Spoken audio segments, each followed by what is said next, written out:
va vous parler du travail de Giorgio Strehler. Je suis déjà très heureux de participer à cette journée. Merci infiniment à toutes les personnes qui ont organisé, les présents et les absents, qui ont œuvré pour cette journée. Et je suis vraiment très heureux de participer avec Christophe Forêt, Catholumière, qui est témoin direct du travail de Strehler.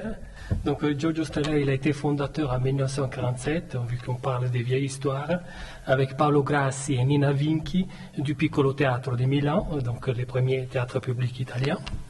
Il était un metteur en scène européen avec des liens très importants avec la France, où il fonde en 1984 le Théâtre de l'Europe, grâce naturellement au soutien de l'alors ministère de la Culture, Jack Lang. C'est un artiste qui, depuis sa jeunesse, manifeste une attirance instinctive vers la lumière et qu'il cultive finalement dans tous ses spectacles, au théâtre tout comme à l'opéra, depuis les années 40, quand il commence, jusqu'à son dernier spectacle en 1997. Il a été toujours entouré, il n'a jamais travaillé tout seul évidemment, il a été entouré toujours par des professionnels de haut niveau qui l'ont aidé à réaliser ses visions. Et ces visions sont devenues des spectacles emblématiques. Et parmi eux, on va regarder les travaux des scénographes comme Luciano Damiani et Ezio Frigerio, mais aussi des éclairagistes comme Guido Baroni, Vinicio Cheli et d'autres.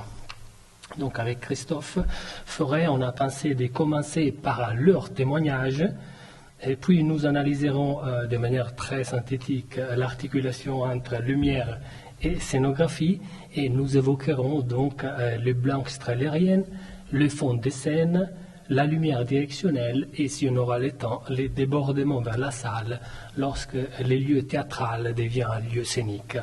Mais j'arrête avec mes blablabla, on va rentrer vraiment dans la parole. On a choisi une première citation de Giorgio Strehler. Il y a naturellement dans la préparation un moment très important qui est la conception de l'espace. Je parle beaucoup avec mes scénographes. Je ne leur demande jamais au début des choses précises, mais je leur parle de mes sensations, de l'atmosphère suggérée par le texte. Puis je les ai toujours laissés libres d'inventer en respectant leur créativité. La meilleure preuve est que les spectacles que j'ai réalisés avec Damiani sont très différents de ceux que je fais avec Frigerio. J'apprivoise lentement leur espace par la lumière à laquelle je pense dès le départ et sur laquelle je travaille beaucoup depuis toujours. Et on a pensé après la parole du metteur en scène, justement de donner la réplique à Ezio Frigerio, scénographe, qui nous raconte son point de vue. Quand la scénographie arrivait sur le plateau, une période difficile commençait. Parce qu'entre-temps, Giorgio Strehler, il avait oublié mes hiéroglyphes, ou il ne les avait pas bien lus. Il se retrouvait face à quelque chose qu'il aimait, mais aussi qu'il n'aimait pas. Une sorte de bataille commençait, alors, entre la scénographie et lui.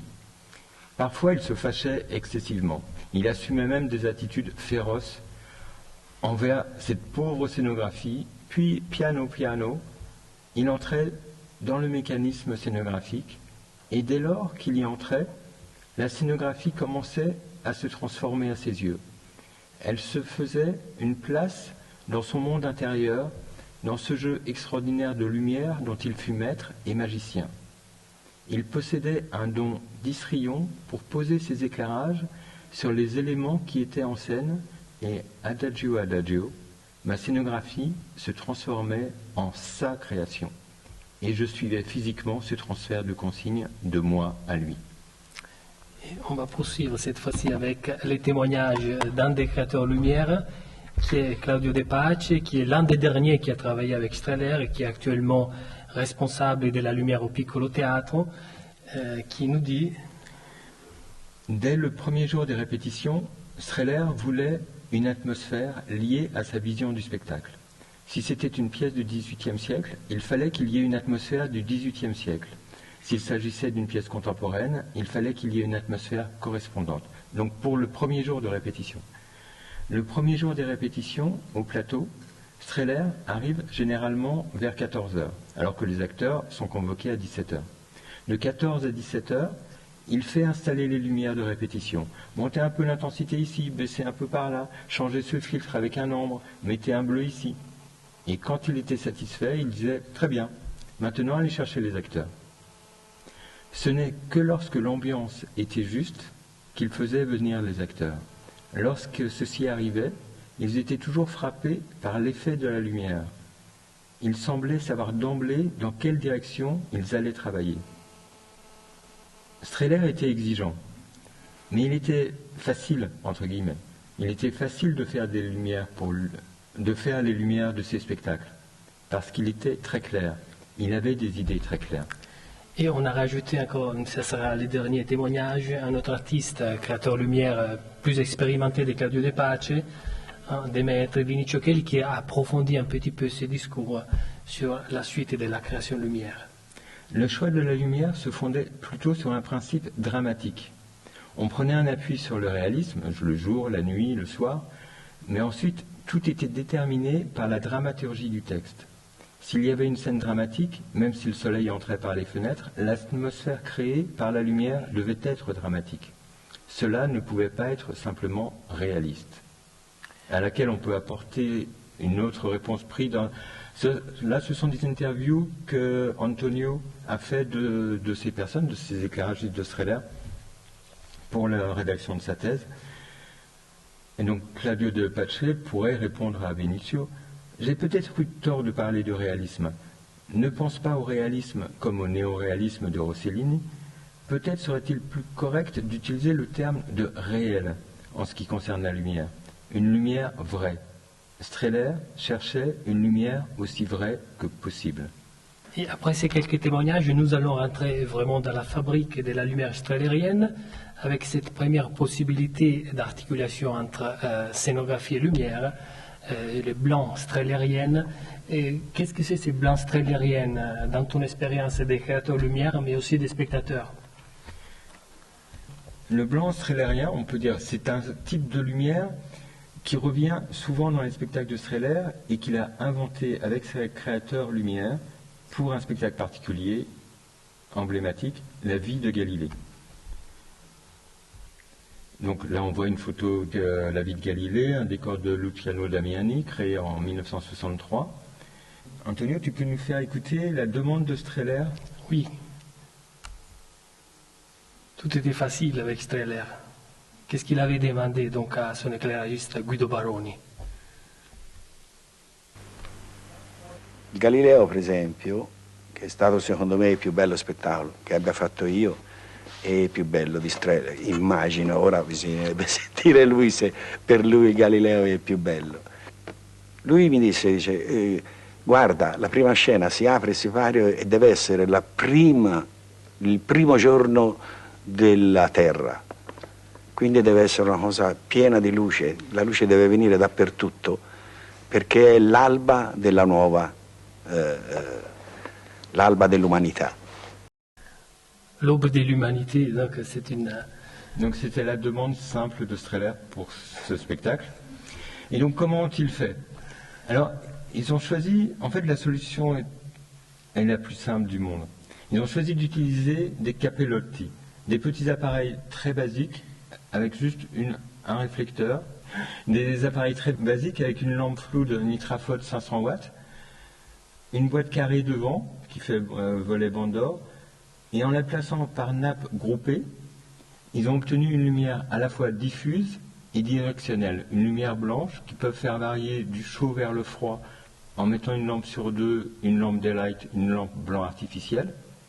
Et ce type de lumière, donc créé au Piccolo par Strehler en 63, petit à petit a fait des petits. On l'a retrouvé avec André Dio, dont on a beaucoup parlé depuis ce matin, sur tous les spectacles de André Engel, avec Patrice Chéreau, qui est venu lui-même au Piccolo et qui a vu les lumières de Strehler au Piccolo dans les débuts des années 70, et qui sont arrivés en France dans les années 70, et ce qu'on appelle les Wolflood, et qui ont été beaucoup utilisés par André Dio, donc Joël Hourbeit, et beaucoup de nous tous ici, de ces époques-là, et qu'on a utilisé encore jusqu'au début des années, je m'en suis servi jusqu'au début des années 2000, 2010, Et maintenant, malheureusement, les lampes sont plus fabriquées et ce sont des choses qui disparaissent. Oui, donc cette lampe photographique. Voilà, les lampes photo. Tu peux montrer un autre spectacle éclairé donc principalement par ces Cappellotti. Donc c'est Harlequin, Valette de Maître, une des versions d'Harlequin, celle de l'Odéon. En fait, au départ, la scène d'Harlequin, l'Harlequin c'est la Commedia dell'arte, il a repris la scène, il y avait une scène de tréteau sur laquelle les comédiens venaient jouer la comédie et ils sortaient, on les voyait en coulisses. Là, pour cette version-là, il a retiré les tréteaux et c'est la lumière qui rend les tréteaux. C'est-à-dire, il a mis un pavé de Cappellotti au-dessus du centre du plateau, quelques quinquets devant, et c'est toute la lumière du spectacle. Tout le reste, toute la périphérie est dans l'ombre. Et toute la périphérie, en fait, c'est un sublime décor Desio Frigerio, un sublime palais vénitien, avec toutes les moulures, là on devine dans l'ombre, dans le coin, un cheval, il n'est jamais plus éclairé que ça. On devine, c'était bleuté, c'était gris, mais la lumière était sur le jeu, et en même temps il y avait cette présence autour. Donc la façon de faire vivre ce décor, c'est de ne pas l'éclairer, et d'éclairer le jeu. Aussi, dans une autre photo, on voit bien les coulisses dessinées par les lumières. Encore l'utilisation des cappellotti, par exemple, nel Campiello des 75, ou différemment de l'Arlequin, ces cappellotti. Il y a un entretien d'un autre collaborateur de Streller qui était Gerardo Modica, qui raconte, du moins pour la tournée parisienne, avoir réalisé ces spectacles qu'avec des cappellotti, qui donc sont utilisés un peu différemment parce qu'ils diffusent plutôt de cette direction zénitale la lumière sur les plateaux qui est réfléchie par la matière de la neige, soi-disant neige au sol, et crée cette réverbération qui diffuse partout cette lumière. Un autre spectacle où sont été utilisés, c'est la Cerisée. Ouais, donc la Cerisée, un autre spectacle emblématique des années 70, et là où tout était blanc. Il utilise beaucoup la lumière, comme on dit depuis le départ, pour marquer l'ambiance, pour marquer l'heure, pour marquer le temps qui passe. Dans la Cerisée, ce qui est la particularité de la lumière, c'est que c'est le temps qui ne passe pas. C'est le temps immobile. Oui. Et donc tout est blanc, et la lumière est là pour que le temps ne bouge pas. Et donc ça va nous permettre d'enchaîner avec les fonds. Les fonds, on va se retrouver un terrain connu avec Frédéric tout à l'heure, puisque Robert Wilson, grand admirateur de Streller, a beaucoup travaillé sur les cycloramas, et dans les spectacles de Streller, dans beaucoup de spectacles, le fond est très important. Le fond joue avec l'action, et celui qu'on va vous montrer en premier, vas-y. C'est peut-être l'enlèvement au sérail avec un petit témoignage d'une scénographe. C'est Carla Ceravolo qui était l'assistante, qui est vivant toujours, l'assistante de Luciano Damiani, lui il était, et qui dans ces petits mots nous raconte le lien presque symbiotique entre scénographie et éclairage dans les travaux de son maître. Dans l'enlèvement au sérail, Damiani a dessiné les personnages en ombre, éclairés en contre-jour. Les silhouettes noires et les profils calligraphiques des camées en vogue au XVIIIe siècle sont les éléments qui l'ont inspiré à utiliser le contre-jour. En voici un croquis où l'on peut voir les personnages comme des ombres noires. J'espère que l'invention du contre-jour sera finalement attribuée à Luciano Damiani, car malheureusement, elle est toujours attribuée au metteur en scène. Et ce type de silhouette noire devant le cyclo, c'est effectivement un type de lumière qu'affectionnait particulièrement Streller, et pour la mise en scène de l'enlèvement au sérail, forcément, il l'a particulièrement appliqué. On a quelques plans de la scénographie que Carla Ceravolo a gentiment mis à disposition. Donc on voit bien comment l'idée de Damiani a été récupérée par le metteur en scène et devient une idée dramaturgique et d'éclairage en fait. Le principe du décor est très simple. Ce sont des maisons qui circulent sur des roues. Il y a 3 rues, devant, milieu, lointain, et c'est des maisons qui circulent, et ça fait des rues pour les personnages, et tout est silhouetté par le fond. Un dispositif très simple. Une parenthèse, les plans lumière des spectacles de Streller, qui sont très sophistiqués en lumière, sont très simples. Il y a relativement peu d'appareils et peu de... Il y a toujours un principe qui est mené jusqu'au bout et pas 50 principes qui compliquaient les choses. Pas beaucoup d'effets, oui. Voilà. Et on va essayer Donc là, on voit les chanteurs, et le principe, ça a été dans cet opéra de Mozart qui alterne les airs et les récitatifs parlés. Les airs étaient plutôt avec les chanteurs en silhouette, et les récitatifs parlés, les rues s'éclairaient avec les latéraux et mettaient en lumière les chanteurs qui parlaient à ce moment-là.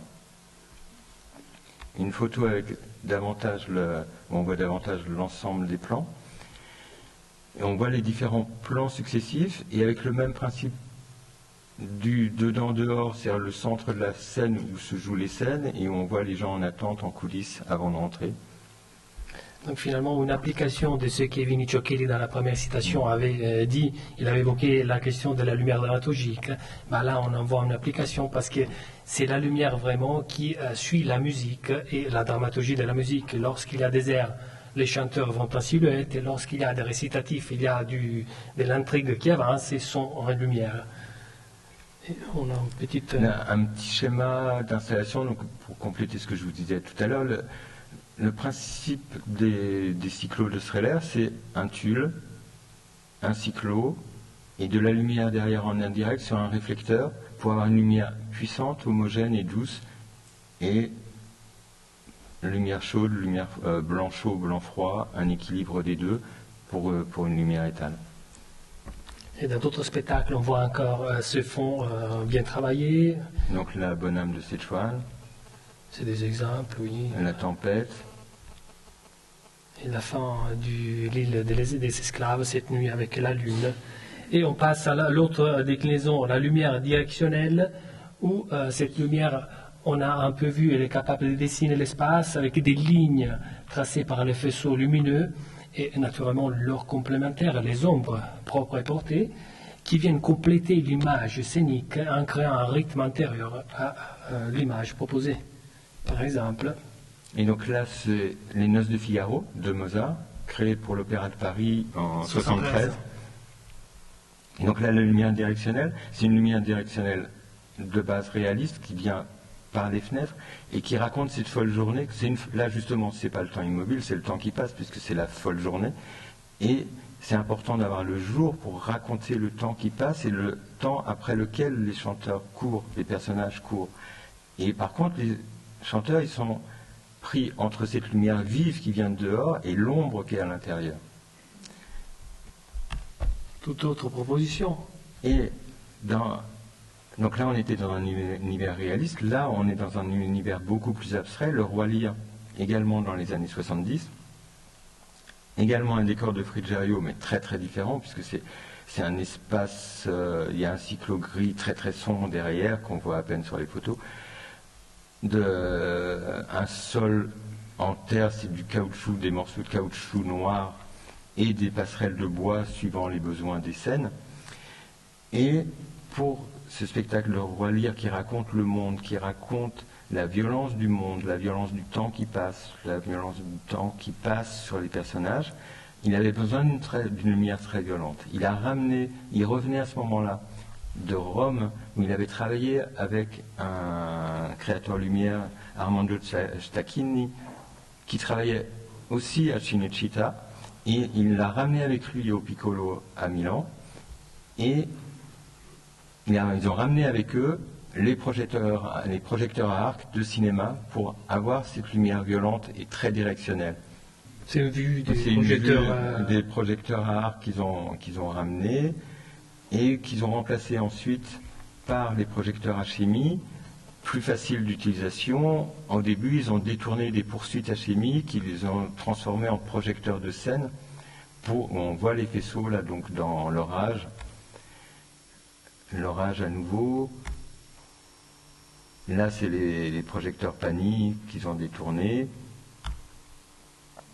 Et cette lumière directionnelle, elle donne le jour, l'heure, le temps qui passe, mais aussi elle peut devenir plus surréaliste, comme ici dans Comme tu me veux, de Pirandello, où à la fin, dans la grande scène de révélation totale avec la démente qui rentre en scène et qui va tout bouleverser la lecture de la pièce. On a cru voir quelque chose et en fait on n'a rien compris. Et elle est soulignée par un projecteur HMI très très puissant qui déréalise totalement l'espace naturaliste qui était créé par la lumière directionnelle précédemment.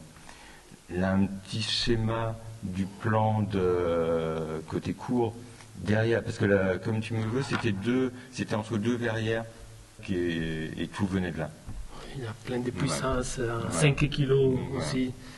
Et dernier point, les débordements vers la salle, dont on a pris juste un exemple, la Grande Magia. Oui, on a terminé. En fait, on vous montre les photos, puis on va conclure. Voilà, donc ces débordements avec le final. Là. On pourrait citer aussi Les Géants de la Montagne, un autre spectacle où il y a débordement de la lumière en salle. Et donc, Antonio, en quoi la lumière de Strehler est particulière et nouvelle en son temps dans son rapport à la scénographie, pour conclure? Pour conclure, je pense que le grand apport du metteur en scène Strehler à l'éclairage a été d'avoir inclus la lumière déjà au tout début de son processus de conception de chaque projet. C'est-à-dire que quand il commence à travailler sur un projet avec les textes, il commence déjà à penser la lumière. Et c'est cela qui, à l'arrivée, amène une lumière dramaturgique qui est active au plateau et qui interagit avec la scénographie, avec les comédiens, parfois leur impose des mouvements. Donc si on a vu un petit peu dans ces témoignages qu'il laissait liberté de création au scénographe, autant il s'appropriait cet espace qui était construit et proposé par les scénographes par les biais de l'éclairage pour les transformer en élément théâtral, évolutif et vivant. Voilà, merci. Merci.